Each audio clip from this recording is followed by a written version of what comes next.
নমস্কার বন্ধুরা, কেমন আছো? আমিও ভালো আছি। সকালে ছাদে গিয়ে দেখি পুঁইশাক অনেক বড় হয়েছে। সেখান থেকে আমি কতগুলো পুঁইশাক কেটে নিয়ে এসেছি। দারুণ স্বাদে কম সময়ে বানিয়ে নেব পুঁইশাকের রেসিপি। সঙ্গে থেকো। আমরা সকলেই জানি পুঁইশাকের গায়ে আঁশ থাকে। আঁশটা এইভাবে ছাড়িয়ে নিতে হবে।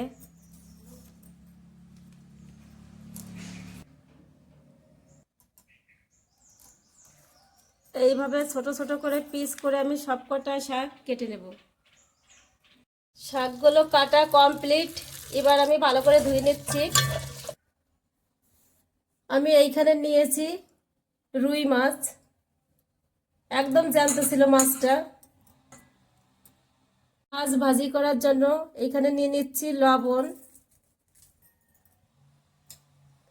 হলুদ। লবণ হলুদ দিয়ে আমি মাছ ভালো করে মাখিয়ে নিলাম। মাছটাকে আমি এখন ভাজি করে নেব। কড়াইতে দিয়ে দিচ্ছি সর্ষের তেল।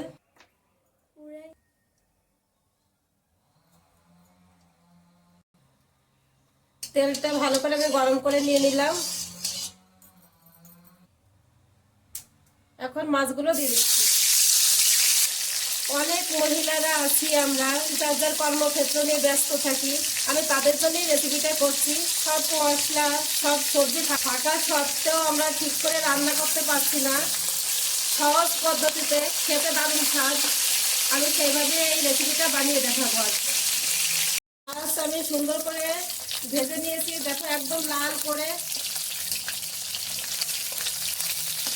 এবার আমি নামিয়ে নিচ্ছি। সব মাছগুলো আমি নামিয়ে নিয়েছি। দেখো কি সুন্দর করে ভেজেছি, একদম লাল করে, আর একটা মাছও ভাঙেনি। যেহেতু আমি সিম্পলভাবে রান্না করব, এইখানে আমি দিয়ে দিচ্ছি রাঁধুনি ফোড়ন মাছ ভাজার তেলেই। রাঁধুনিটা আমি একটু লাল করে ভেজে নিয়ে দিয়ে দিচ্ছি রসুন থেতো করে। এখানে আমি 7-8টা রসুনের কোয়া নিয়েছি। রসুনগুলো দেখো একটু লাল হয়েছে। এবার আমি দিয়ে দিচ্ছি কাঁচা লঙ্কা চিরা। এখানে আমি কাঁচা লঙ্কা চিরাই দিচ্ছি, থেতো করা না।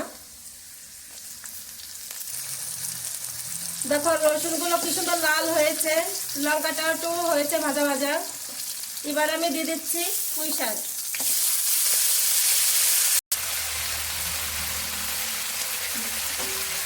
শাকগুলো আমি ভালো করে তেলের সঙ্গে এভাবে মিশিয়ে নিয়ে নিয়েছি। এবার দিয়ে দেব পরিমাণ মতো লবণ, পরিমাণ মতো হলুদ। ভালো করে মিশিয়ে নেব।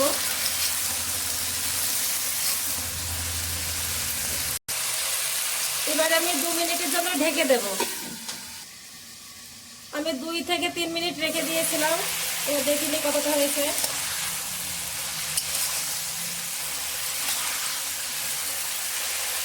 আমি কিছু সময় এভাবে নেড়ে নিয়ে আবার ঢেকে রেখে দেবো 2 মিনিটের জন্য। 2 মিনিট পরে আবার ফিরে এসেছি, দেখিনি। দেখো সুন্দর প্রায় হয়ে এসছে।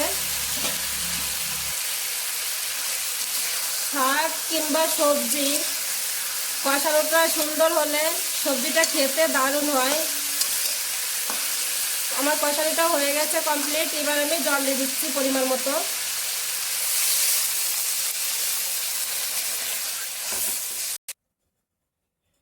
আমি মাছ ভাজা থেকে শুরু করে সবজি কষানো সব কিছুই পুরো হাই আছে রেখেই করলাম। এখানে লো আঁচের দরকার নেই।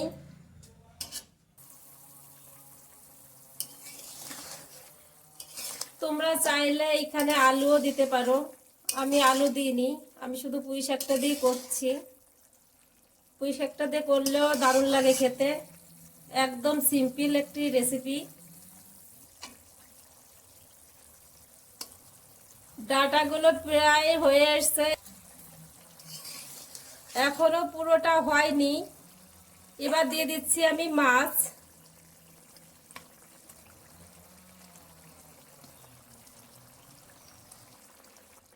মাছটা দেওয়া হয়ে গেছে। এবার আমি ঢেকে হালকা আঁচে রেখে দেব। আমি প্রায় 4-5 মিনিট পরে ফিরে এসেছি। দেখো প্রায় হয়ে এসছে, ডাটাটা সুন্দর গলে গেছে। আমার রান্নাটা কমপ্লিট, এবার আমি নামিয়ে নেব।